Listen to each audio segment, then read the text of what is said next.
일론 머스크는 돈을 밝히는 사람일까요? 일론 머스크의 사주에는 재성의 기운이 약한데요. 재성의 기운은 관계 확장과 시장 형성으로 경제적 가치를 창출하는 역할을 해요. 그래서 보통 쉽게 돈이라고 말하기도 하죠. 일론 머스크의 사주에는 재성을 지장간이라는 땅속 깊은 내면에 숨겨놓긴 했지만 확실히 드러나 있지는 않습니다. 사주의 돈과 시장의 기운이 약한 일론 머스크는 도대체 어떻게 부자가 됐을까요?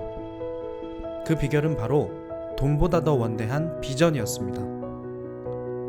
사주에서 일론 머스크 본인을 상징하는 일간인 간목을 중심으로 팔자의 구성을 살펴보면 연주의 신금, 정관, 해수, 편인, 월주의 간목, 비견, 오화, 상관, 일주의 간목, 일간, 신금, 편관 등으로 구성된 것을 볼 수 있는데요.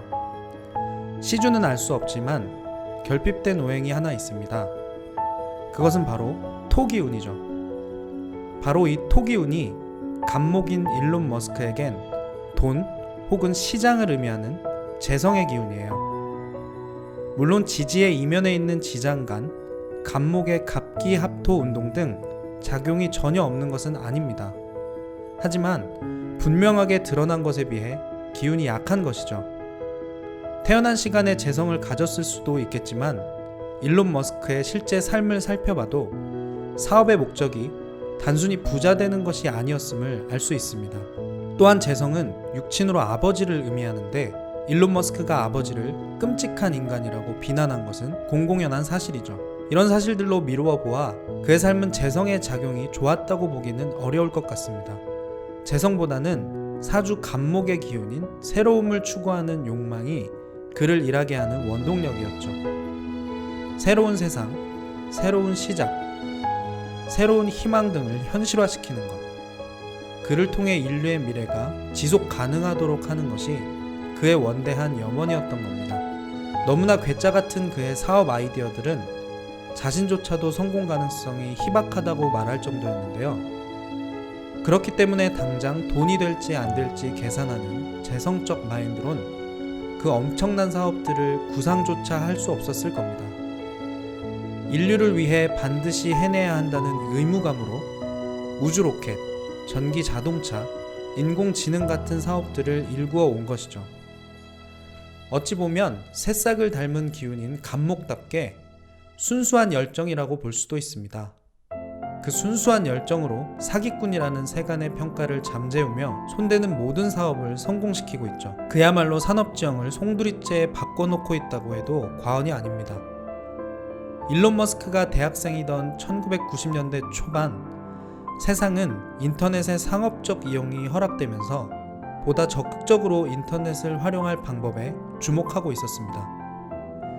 그에 따라 많은 젊은이들은 잇따라 벤처 회사를 설립하기도 했죠. 그런데 당시 일론 머스크는 이런 시대적 흐름과 동떨어져서 물리학에만 푹 빠져 지냈는데요. 이를 본 주변 동기들은 앞으로 인류를 이끌어 나갈 수 있는 건 물리학이 아니라 인터넷이라고 충고하기도 했죠.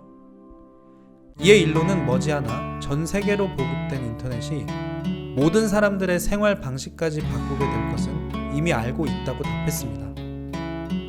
하지만 어릴 때부터 관심이 많았던 학문인 물리학이 사업 아이템에도 큰 도움이 될 것이라 여겼기에 오히려 물리학 공부에 더욱 박차를 가했어요. 물리학은 훗날 일론이 민간 우주개발 기업 스페이스X, 전기자동차 생산기업 테슬라 모터스, 태양광 전문기업 솔라시티를 세우고 경영하는 데 큰 밑거름이 되었죠. 또한 일론 머스크는 자신의 회사 집투를 컴팩에게 팔고 난 후 4천억을 벌었을 때에도 만족하지 않았어요. 이미 실리콘밸리의 성공한 사업가로 주목받았지만 세상에 좋은 영향력을 미치고 싶은 꿈에는 아직 멀었다 여기며 도전을 멈추지 않았습니다. 이처럼 일론 머스크는 당장의 유행을 따라다니며 돈을 벌기보다 장기적인 자신의 목표에 집중했던 겁니다.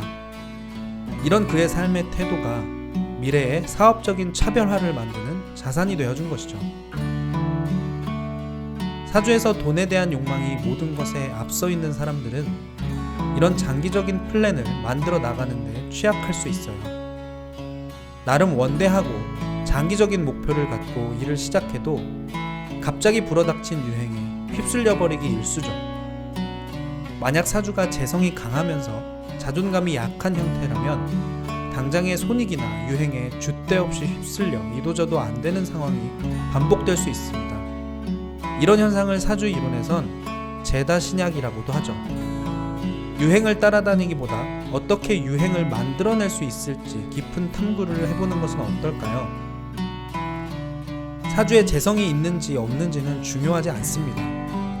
이런 위대한 업적을 이룬 사람들의 삶을 공부하며 내 사주에 있는 것은 살리고 없는 것은 배우면 되는 거죠. 그런 꾸준한 노력과 부족한 운이 채워지는 시기가 만나면 큰 성공을 하는 것이죠. 누구나 인생에 한 번쯤 그런 대운을 만날 수 있습니다. 하지만 준비가 돼 있지 않다면 기회가 기회인 줄도 모른 채 지나치고 말 거예요. 오늘날 가장 주목받고 있는 사업가인 일론 머스크의 목표가 단순히 돈을 벌어 부자 되는 것이 아니었다는 점에 주목해 주세요. 그의 고민은 늘 인류의 미래에 영향을 주는 것이 무엇일까에 대한 것이었죠. 모두가 안 되는 일이라며 고개를 저을 때도 그는 굴하지 않고 모든 도전을 거듭해 왔습니다. 그 도전의 결과 인류의 미래는 송두리째 바뀌고 있죠. 앞으로 인류는 그가 만들어 놓은 시장에서 100년, 아니 영원한 유행을 따르게 될지 모릅니다.